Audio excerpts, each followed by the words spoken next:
Okay.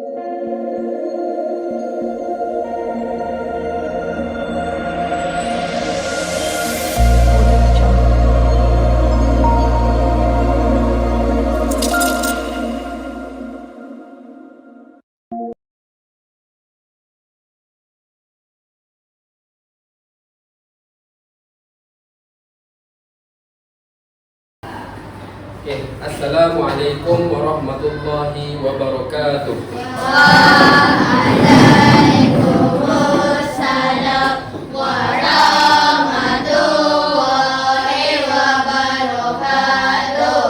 Ustaz Faidul. Duduk. Terima kasih Ustaz Faidul. Okay. Apa khabar semua?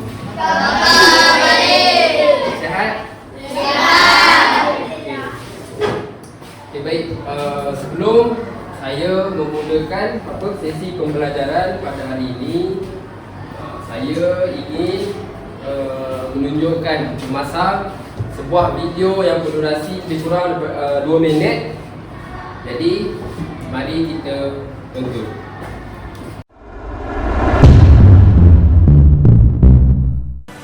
الوزير لدى مكتب رئيس وزراء ماليزيا ومعالي خالد الفالح وزير الطاقة والصناعة والثروة المعدنية.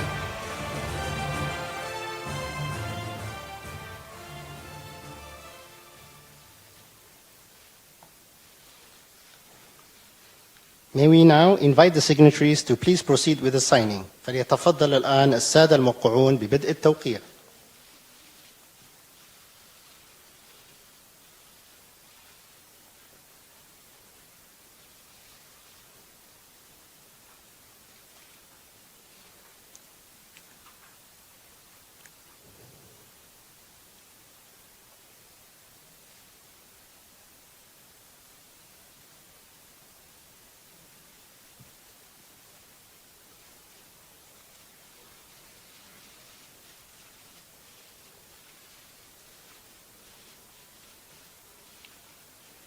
Next, I would like to invite Mr. Amin al-Nasir and Datu Wan Zulkifli to exchange the documents. والآن أدعو الأستاذ أمين الناصر وداتو وان زلكفلي إلى تبادل نسخ الاتفاق فليتفضلا.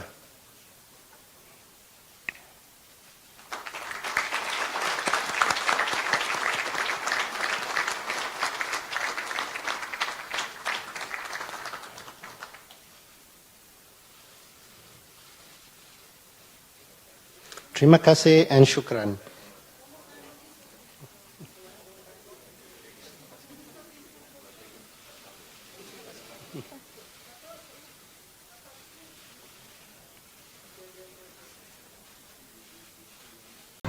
Okey, selesai tengok video tadi. Okey, video yang berdurasi selama 2 minit tadi tu. Okey, apa yang kamu nampak dia buat tadi? Dia menandatangani perjanjian. Okey, menandatangani perjanjian di antara apa? Dua pihak. Dua pihak. Ya. Malaysia dan Arab Saudi. Okey. Jadi apa yang kamu boleh nampak tak? Apa yang kamu boleh agak? Tajuk apa yang kita kita akan pelajari pada hari ini. Apa dia? Perjanjian. Kenapa perjanjian? Macam mana kamu boleh ni tahu? Okey, sebab dia ada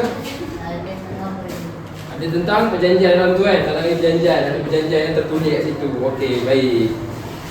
Okey, sebelum tu suka untuk saya berkongsikan kepada kamu semua, iaitu isi pelajaran kita pada hari ini dalam tajuk ini ialah, okey, yang pertamanya isi pelajaran dia, objektif pelajaran tu apa dia? Yang pertama, kamu dapat mengenal pasti ataupun mengetahui maksud atau kronologi perjanjian Hudaibiyah. Okey, yang keduanya ialah kamu juga dapat mengenal pasti kronologi ataupun peristiwa perjanjian Hudaibiyah yang mana ia tercetus dengan bermulanya dengan mimpi Nabi Muhammad SAW. Yang seterusnya, yang ketiga, kamu dapat memahami ataupun mengenal pasti isi kandungan perjanjian Hudaibiyah yang dimeterai oleh Rasulullah SAW dan pihak Arab Quraisy Mekah. Dan yang terakhir, kamu dapat mengetahui hikmah hikmah perjanjian Hudaibiyah daripada aspek politik, dakwah dan ketenteraan. Okey, baik. Tengok yang pertama.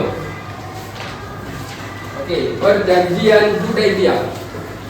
Okey. Duduk sini kronologi perjanjian Hudaibiyah. Okey, perjanjian Hudaibiyah ni dia tercetus ya. Berdasarkan tengok kronologi itu, dia bermulanya dengan mimpi Nabi Muhammad sallallahu alaihi wasallam. Yang mana mimpi Nabi Muhammad sallallahu alaihi wasallam itu dia bermimpi bermimpi telah melakukan ibadah umrah bersama para sahabat, dan para sahabat berasa gembira dan menyambut baik mimpi Rasulullah itu. Okey. Rasulullah cerita lepas dia mimpi tu, dia cerita kat sahabat dia. Jadi sahabat Rasulullah ni semua gembira, happy dengan mimpi Nabi tu. Jadi siapa yang mewahyukan mimpi tu? Kamu rasa? Allah. Okey, seterusnya kronologi kedua, yang kedua. Okey, setelah mimpi tu bermula hari Isnin awal bulan Zulkaidah tahun ke-6 Hijrah. Rasulullah SAW dimulakan perjalanan bertolak daripada Madinah ke Mekah. Okey, boleh faham Bersamanya seramai 1,400 orang sahabat. Baik, dan dia dengan membawa pedang yang bersarung. Okey, bila dia kata sini membawa pedang yang bersarung kat sini ialah dia membawa seolahnya macam pedang kecil. Pedang-pedang yang untuk travel ataupun untuk berjalan, mengembara je. Bukan membawa senjata berat, bukan membawa baju perisai besi, helmet, topi perisai besi, atau bawa meriam ke lagi perang, tak. Dia hanya bawa pedang sahaja. Okey, tengok sebelah dia kat sini pula. Yang ketiga tu. Ingat tahu perjanjian Hudaibiyah ni adalah perjanjian damai di antara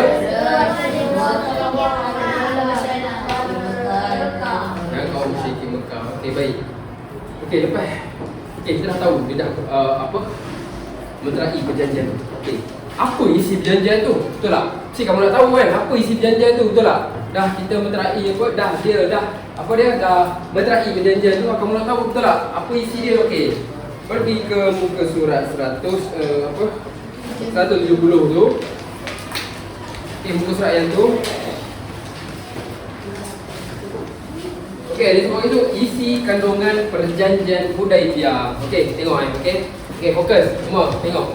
Okey, antara isi kandungan perjanjian Hudaibiyah termasuklah, kita bagi ada beberapa yang penting saja, ada 4 kat sini. Okey, yang pertama, Rasulullah SAW dan para sahabat tidak boleh memasuki Mekah pada tahun itu. Okey, dia meterai perjanjian tu dengan antara Arab Quraisy dan musyrikin Mekah bila pada tahun ke berapa? Pada tahun ke-6 Hijrah. Okey, pada tahun ke-6 tu orang Islam dan para sahabat dan juga Nabi Muhammad sekalipun tidak dibenarkan untuk memasuki Mekah pada tahun ke-6 tu, pada tahun tersebut. Jadi mereka hanya dibenarkan untuk memasuki Mekah pada tahun depan, iaitu tahun berapa Hijrah? Ke-7 Hijrah. Okey, bagus. Ke-7 Hijrah. Dan dibenarkan berada di Mekah selama 3 hari sahaja.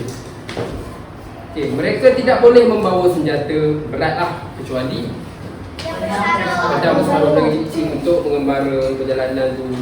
Orang Quraisy tidak boleh mengganggu mereka. Okey, dalam perjanjian tu orang Quraisy pun tak boleh mengganggu. Orang Islam di Madinah datang Mekah.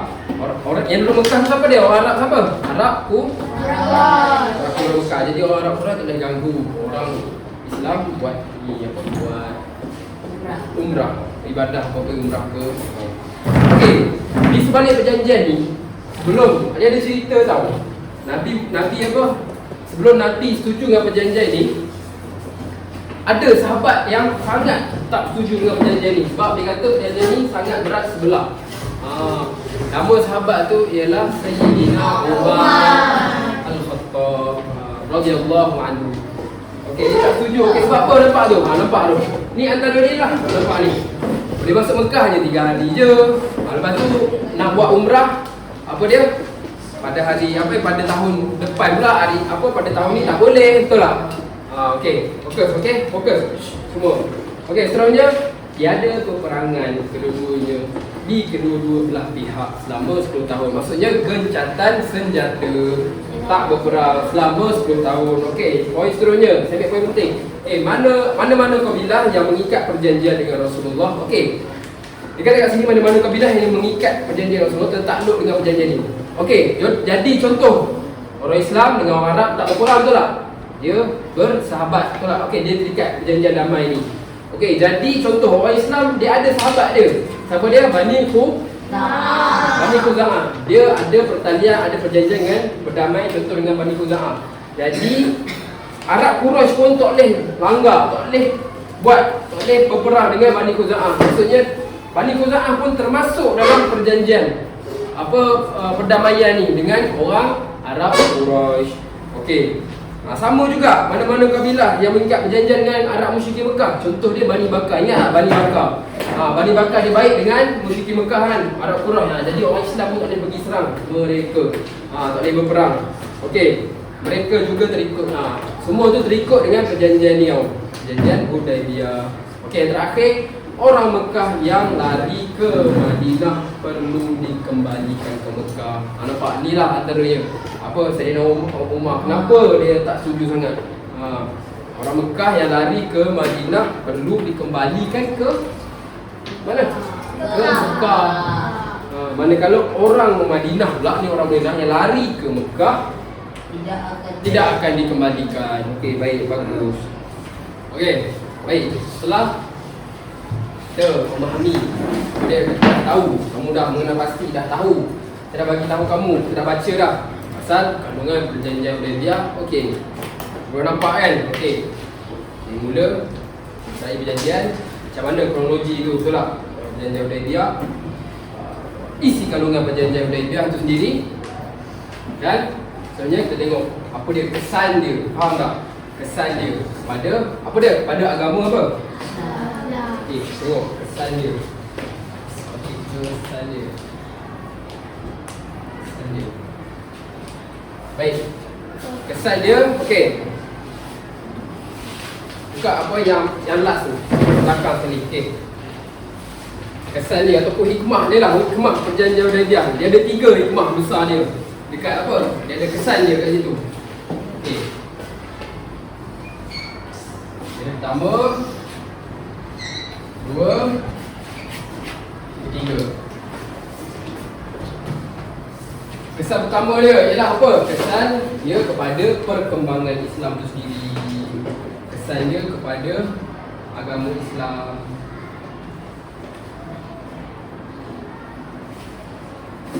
Kesan kedua apa dia? Kesan kedua dia kat sini. Kesan dia kepada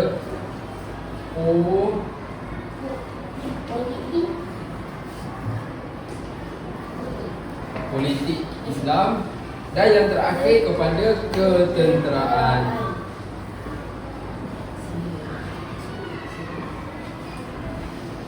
Baik, nampak ni? Okey.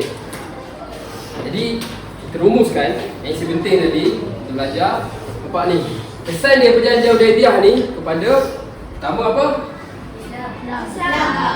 Kedua, politik ketenteraan. okey. Apa dia kesan dia dalam Islam itu? Agama Islam tersebar luas. Dakwah Islam dilakukan secara aman. Atau apa lagi? Jumlah orang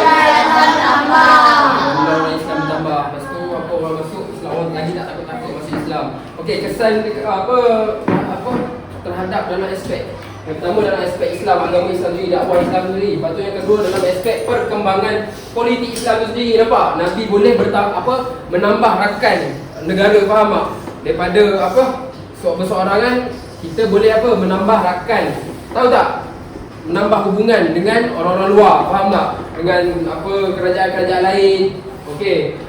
Dan bila kita dapat menambah apa dia? Rakan baru ataupun dapat menjalin hubungan secara tidak langsung, secara langsungnya kita diiktiraf sebagai negara yang berdaulat. Itu Rasulullah juga diiktiraf sebagai pemimpin yang rasmi terhadap negara tersebut. Fahamlah? Okey. Contohnya kesan dia terhadap yang last sekali dalam aspek perkembangan ketenteraan Islam. Apa dia? Jumlah tentera Islam bertambah daripada berapa ribu? 3,000 kepada 10,000. Jadi bila makin ramai yang tentera, kesan dia apa? Kita dapat mengekalkan keamanan itu. Faham tak? Kita dapat sustainkan dia punya apa keamanan itu. Okey, baik. Setelah kita mempelajari apa dia? Kronologi Janjal Hudaibiyah, isi kalau kita Janjal Hudaibiyah dan kesan dia. Janjal Hudaibiyah, saya akan membuat apa dia? Untuk pada kemahiran sebelumnya itu pengutuhan. Saya nak tengok sejauh mana kamu faham. Bukan nak tengok sejauh mana kamu faham, nak mengukuhkan lagi kefahaman kamu dalam sesi dalam tajuk pelajaran hari ini. Okey, baik, di tangan saya ni saya sediakan kertas yang mengandungi soalan ataupun kuis. Dalam ni terkandung sebanyak 16 soalan. Jadi kamu diberi masa sebanyak 5 minit saja. Okey, kamu perlu jawab. Okey, lagi awal siap lagi bagus. Okey, setelah itu kita akan siap selesai menjawab, kita akan membincangkan. Kita akan berbincang sama-sama. Baik. Okey.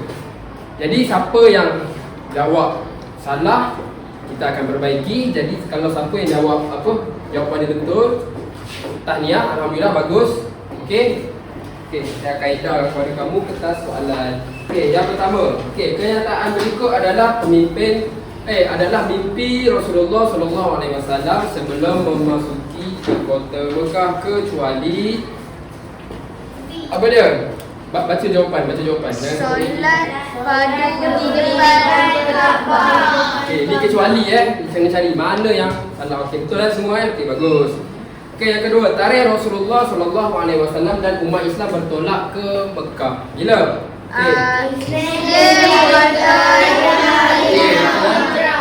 Okey. Yang ketiga, bilangan sahabat yang mengikuti Rasulullah ke Mekah berapa ramai? 400. Ada yang jawab salah kat sini? Tak ada? Okey, tempat Rasulullah dan para sahabat berhenti untuk berniat umrah. Okey, bila dia keluar daripada Madinah tu, dia berhenti satu tempat ni betul tak? Untuk memulakan niat. Niat nak umrah tu lah. Kat mana dalam tempat tu? Okey, siapa jawab A? Siapa jawab B? Siapa jawab C? Siapa jawab D?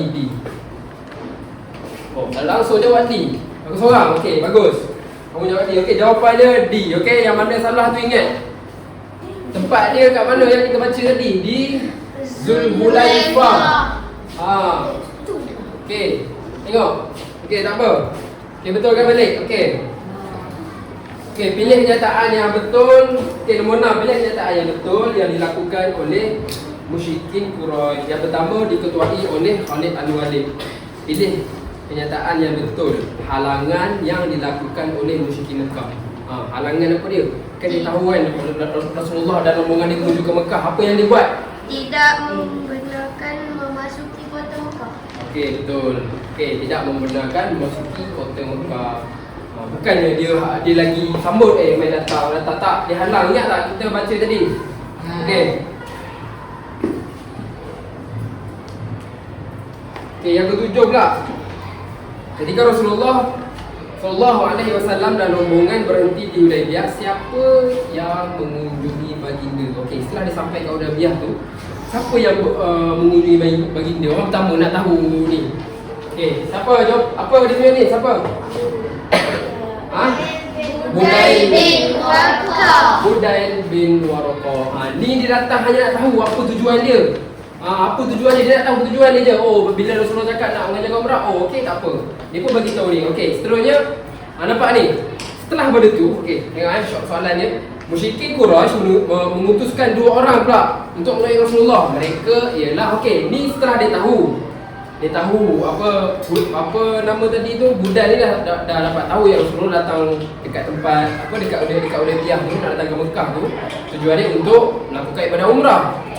Tapi musyrikin dia hantar lagi 2 orang untuk memastikan, untuk dapat mendapatkan nama ni, pengesahan ataupun confirmation. Apa benda dia nak tanya sekali lagi, hang datang ni buat apa? Macam tu. Siapa dia? 2 orang dia hantar. Okey, siapa tahu?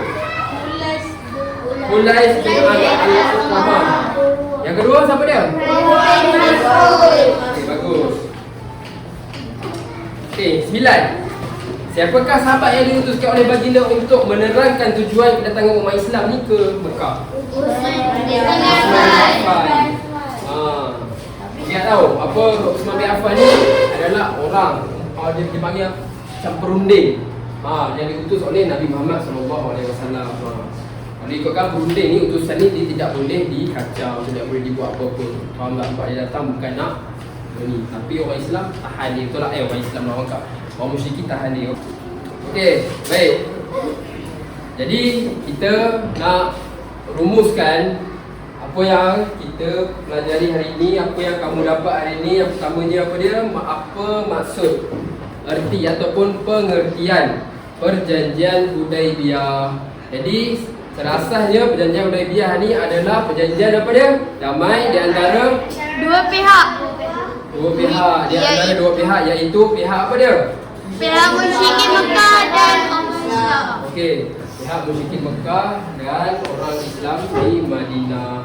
Okey, yang kedua kita dapat apa dia? Dapat tahu lebih jelas, detail apa dia? Kronologi perjanjian atau peristiwa perjanjian Hudaybiyah, yang mana dia bermula dengan mimpi Rasulullah SAW yang Allah ilhamkan ataupun wahyukan mimpi dia kepada Nabi Muhammad, sehinggalah kepada apa dia? Termeterailah perjanjian itu.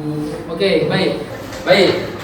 Yang terakhir saya akan membuat refleksi, iaitu saya memberi kamu tugasan ataupun kerja. Di tangan saya ni ada soalan. Tugas kamu ialah menjawab soalan ini berdasarkan soalan di dalam kertas ni lah. Baik, soalan dia tak banyak, jadi kamu semua perlu menjawab. Dan bila selesai menjawab, ketua kelas Farid akan kutip dan serahkan kepada saya. Boleh kelas faham semua? Boleh tak?